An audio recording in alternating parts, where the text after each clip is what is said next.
오늘 시간은 민수기 14장 22절에서 27절의 말씀을 묵상하며 하나님을 경외하는 삶은 어떤 삶인가에 대해서 함께 은혜를 나누기를 원합니다.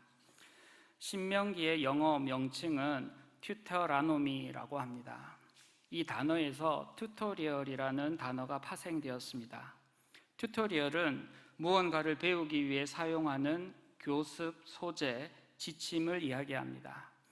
배울 수 있는 것에는 전부 쓰이기 때문에 웬만한 단어를 넣고 그 뒤에 튜토리얼을 넣어서 검색하면 해당하는 필요한 자료들을 찾아볼 수가 있습니다. 특히 소프트웨어 계통에서는 거의 대부분 튜토리얼을 찾아볼 수가 있습니다. 튜토리얼이란 말 뜻은 지침, 무엇을 배우기 위한 지침이라는 뜻입니다. 신명기는 무언가를 배우기 위한 지침을 이야기를 합니다. 본문은 특별히 신명기가 바로 하나님을 경외하기 위한 지침서라고 우리에게 교훈해 주고 있습니다. 본문 23절을 함께 읽으시겠습니다. 내 하나님 여호와 앞 곧 여호와께서 그의 이름을 두시려고 택하신 곳에서 내 곡식과 포도주와 기름의 11조를 먹으며 또 내 소와 양의 처음 난 것을 먹고 내 하나님 여호와 경외하기를 항상 배울 것이니라. 이스라엘은 광야에서 하나님 경외하기를 배워야 했습니다. 그래야만 광야에서 방황하다가 죽지 않고 하나님께서 약속하신 가나안 땅에 들어갈 수 있기 때문입니다. 광야에서는 돈이 필요하지 않습니다. 광야에서는 명예가 필요하지 않습니다. 오직 하나님의 말씀에 순종해야만 합니다. 그것이 광야에서의 이스라엘이 살 수 있는 유일한 길이며 이스라엘이 가나안까지 이르는 유일한 길이 됩니다. 마찬가지로 우리도 신명기를 통하여서 그리고 성경을 통하여서 하나님 경외하기를 배워야 합니다. 왜냐하면 우리는 반드시 하나님 앞에 서게 되어 있기 때문입니다. 우리가 하나님 앞에 서는 날 우리가 하나님으로부터 어떤 평가를 받는가, 이것보다 우리 삶에 있어 더 중요한 우선순위는 없습니다. 하나님 앞에서 잘했다, 수고했다, 나의 사랑하는 자녀야, 이러한 평가를 받을 수 있기를 원합니다. 어떤 사람이 이런 평가를 받을 수 있겠습니까? 바로 하나님을 경외하는 사람, 바로 이러한 사람이 하나님으로부터 칭찬을 받을 수 있습니다. 성경은, 특히 본문은 우리가 하나님 경외하기를 배우는 좋은 지침서입니다. 본문을 통하여 더욱더 깊이 하나님을 경외할 수 있기 원합니다. 우선 하나님을 경외하는 사람은 하나님의 말씀에 순종하는 사람입니다. 믿음 생활에서 그리고 신앙 생활에서 순종은 매우 중요합니다. 이 순종은 결코 이성적으로 그리고 합리적으로 수용되거나 수긍되는 일이 아닙니다. 하나님을 경외하는 사람의 순종은 비록 우리가 이성적으로 그리고 합리적으로 결코 수용하지 못하는 일이라 할지라도 하나님의 말씀이기에 순종하는 것입니다. 성경에서 하나님을 경외하는 사람이라고 인정받은 사람은 아브라함입니다. 창세기 22장을 보면 어느 날 하나님께서 아브라함을 부르셨습니다. 그리고 그럴 때 아브라함은 자신이 있어야 할 곳에서 하나님의 음성을 분명히 들었습니다. 하나님께서는 아브라함에게 너의 사랑하는 아들, 너의 독자 이삭을 내가 너에게 일러주는 한 산, 거기로 가서 번제로 내게 드리라고 말씀하셨습니다. 아무리 하나님의 말씀이라고 해도 이성적으로, 합리적으로 도저히 받아들여지지 않는 말씀입니다. 그런데 이때 아브라함은 그 하나님의 말씀에 순종했습니다. 하나님께서 자신에게 일러준 곳으로 가서 그가 있어야 할 곳에서 거기에서 하나님의 말씀대로 이삭을 번제단에 결박하여 손을 내밀어 그 아들 이삭을 번제물로 드리려고 하였습니다. 이때 다급하여진 쪽은 하나님이었습니다. 하나님의 사자가 다급하게 아브라함을 불러 세웠습니다. 그리고 성경은 아브라함이 하나님을 경외한 사람이라고 기록하고 있습니다. 창세기 22장 12절을 함께 읽으시겠습니다. 사자가 이르시되 그 아이에게 내 손을 대지 말라, 그에게 아무 일도 하지 말라. 내가 내 아들 내 독자까지도 내게 아끼지 아니하였으니 내가 이제야 내가 하나님을 경외하는 줄을 아노라. 하나님을 경외하는 사람은 하나님의 말씀에 순종하는 사람입니다. 들을 만한 것을 듣고 할 만한 것을 하는 것을 순종이라고 하지 않습니다. 도무지 할 수 없는 것 같지만, 도무지 감당할 수 없는 것 같지만 그럼에도 행하는 것을 순종이라고 합니다. 이때 하나님께 순종하는 사람에게는 매우 중요한 믿음이 있어야 합니다. 그 믿음은 하나님께서 반드시 선한 일을 행하시는 분인 것을 믿는 것입니다. 하나님께서는 반드시 선한 일을 행하시는 분입니다. 하나님께서 아브라함에게 아들 이삭을 바치라고 요구하신 것은 실제로 하나님께서 아브라함 그 아들 이삭의 피를 원하셔서가 절대 아닙니다. 하나님께서는 아무리 이성적으로 받아들여지지 않는 말씀이라 할지라도 아브라함의 온전한 순종을 통해 아브라함이 하나님을 온전히 경외하는 사람이라는 것을 드러내 주셨고, 그것을 근거로 하여 하나님은 아브라함에게 큰 복을 주셨습니다. 내가 하나님을 믿는 믿음도 중요하지만 하나님께서 나를 믿어주시는 믿음도 중요합니다. 내가 하나님을 믿는 믿음만큼 하나님도 나를 믿어주셔야 되는데, 하나님이 나의 무엇을 보고 나를 믿어주시겠습니까? 바로 순종을 보고 믿어주시는 것입니다. 아브라함이 순종하였을 때 하나님은 아브라함을 믿어주셨고 마침내 아브라함에게 복을 주시기로 작정하셨습니다. 창세기 24장 1절을 함께 읽으시겠습니다.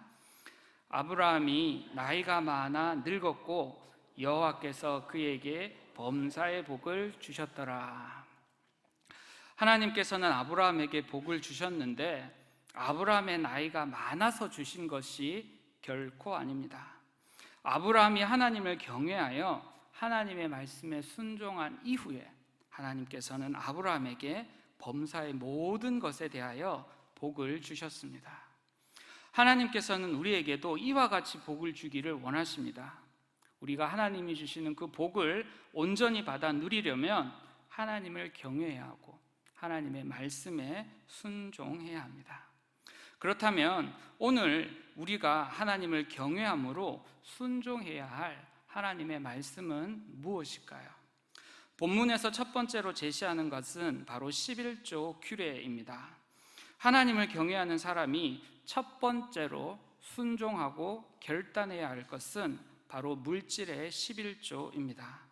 이 11조에 대한 부분은 매우 민감한 부분이지만 동시에 그만큼 중요한 부분이기도 합니다. 11조를 요구하시는 하나님께서는 실제로 11조의 물질을 요구하시는 것이 아니라 그보다는 하나님의 말씀에 순종하는가, 순종의 여부를 먼저 보고 계십니다. 신명기 14장을 보면 이스라엘은 하나님의 성민이므로 구별되어야 함을 강조하고 있습니다. 특히 하나님의 성민으로서 먹어야 할 것과 먹지 말아야 할 것을 엄격하게 구별하고 있습니다. 이 규례대로 한다면 우리는 토끼나 돼지를 먹어서는 안 됩니다. 오징어나 문어도 먹어서는 안 됩니다. 실제로 많은 성서학자들이 이 구절에 기록된 정한 짐승과 부정한 짐승의 차이를 밝히려고 무척이나 노력했지만 이렇다 할 성과를 거두지 못했습니다. 그래서 덕분에 저는 돼지고기를 먹거나 오징어를 먹을 때 율법을 어긴다는 죄책감을 가지지 않게 되었습니다. 여기서는 좀 웃어주셔야 되는데 여러분, 이거 먹으면서 성경은 먹지 말라고 했는데 그걸 먹고 있습니다. 죄책감을 느껴야 되지 않습니까? 근데 성서학자들이 밝혀내지 못했기 때문에 죄책감 없이 자유롭게 먹을 수 있습니다. 하나님께서 광야 생활을 하는 이스라엘에게 왜 이러한 규정을 세우셨는지 우리는 확실히 알 수 없습니다. 하지만 그것이 이스라엘을 위한 것이기라는 것 때문에 이 규정은 오랫동안 지켜져 왔습니다. 하지만 이 규정이 우리에게 주는 중요한 의미는 그것을 먹느냐 먹지 않느냐 이것의 문제가 아니라 하나님의 말씀에 순종하느냐 순종하지 않느냐를 보시기 위함입니다. 이스라엘은 하나님의 말씀에 순종만 하면 됩니다. 그것이 하나님을 경외하는 것입니다. 우리의 11조도 마찬가지입니다. 하나님의 말씀이기에 먼저 순종하는 것이 순서입니다.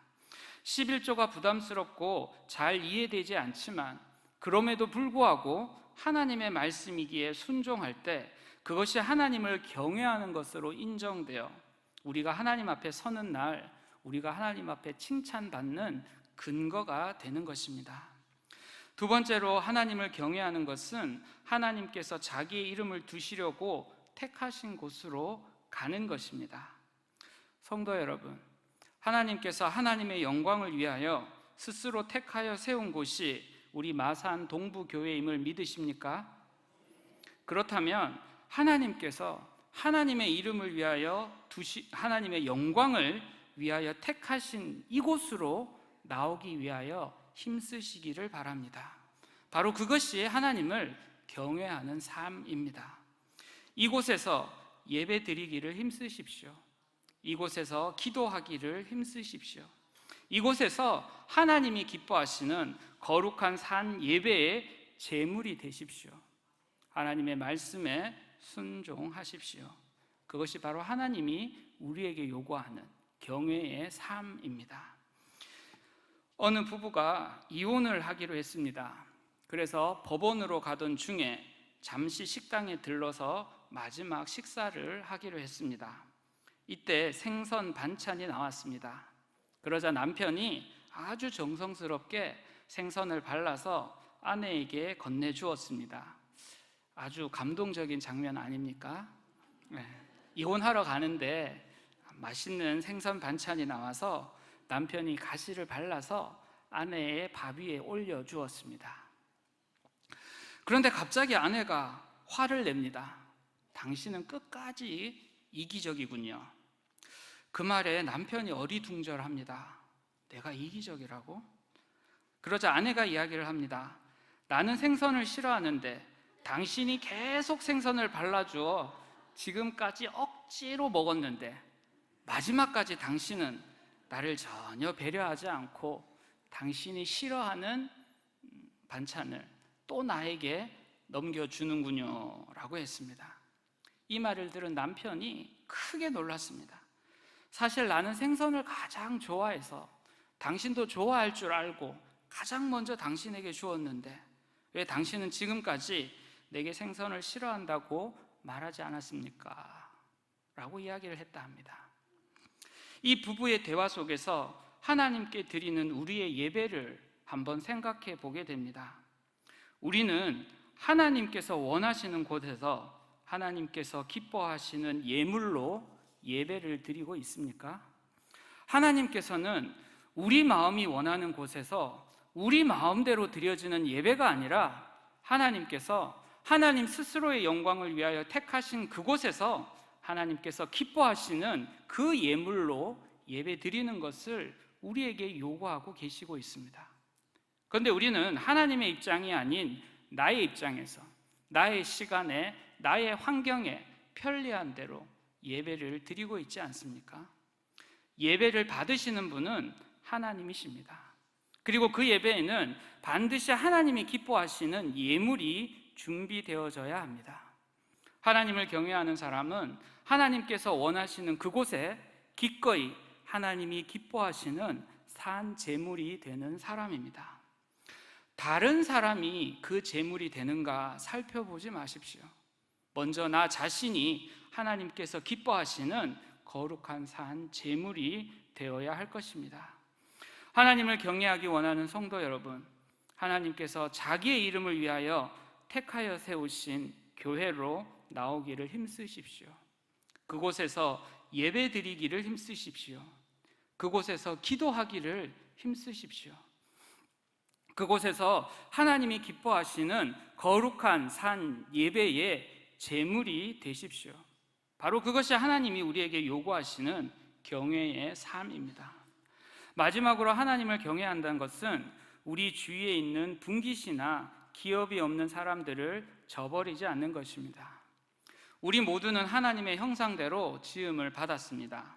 우리 중 하나라도 업신여기고 무시당한다면 그것은 바로 그 사람을 지으신 하나님을 업신여기고 무시하는 것이 될 것입니다. 야고보서 2장은 이 부분을 매우 구체적으로 기록하면서 우리에게 경고하고 있습니다. 회당 안에 금가락지를 끼고 아름다운 옷을 입고 오는 사람을 대하는 태도와 남루한 옷을 입은 가난한 사람을 대하는 태도가 다르다고 한다면 그것은 분명 하나님 앞에서 책망받을 일일 것입니다.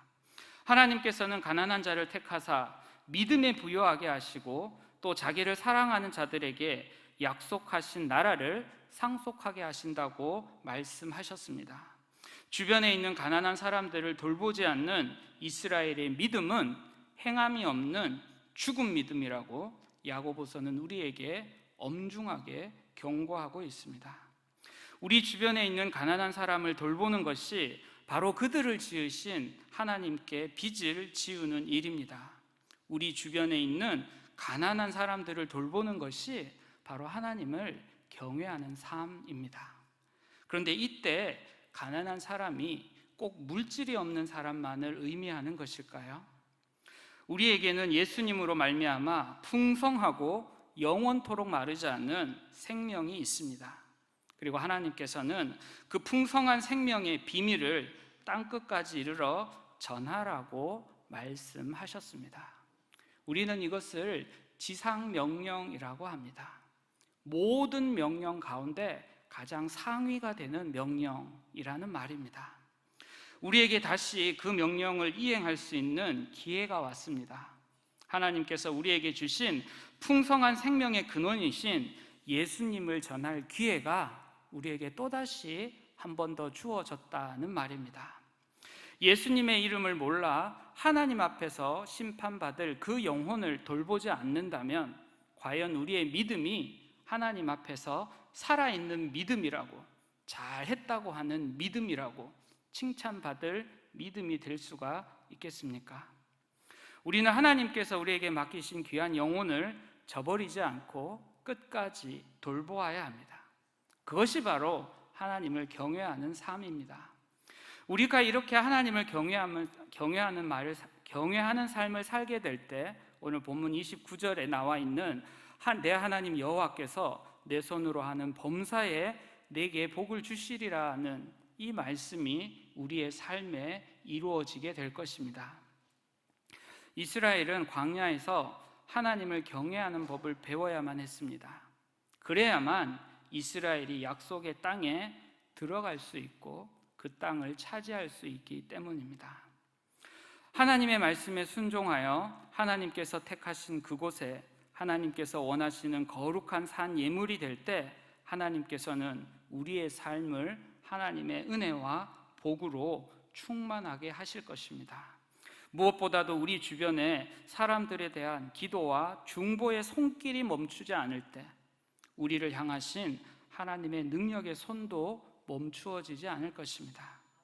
하나님을 온전히 경외함으로 하나님 앞에 서는 날 하나님께 칭찬받는 우리 마사한 동부교회가 되기를 원합니다. 그리고 이 시간 하나님의 기쁨이 되기 위하여 또 하나님 앞에 거룩한 삶을 통하여 온전히 나아갈 수 있는 우리 모두가 될 수 있기를 주님의 이름으로 축복합니다. 기도하시겠습니다.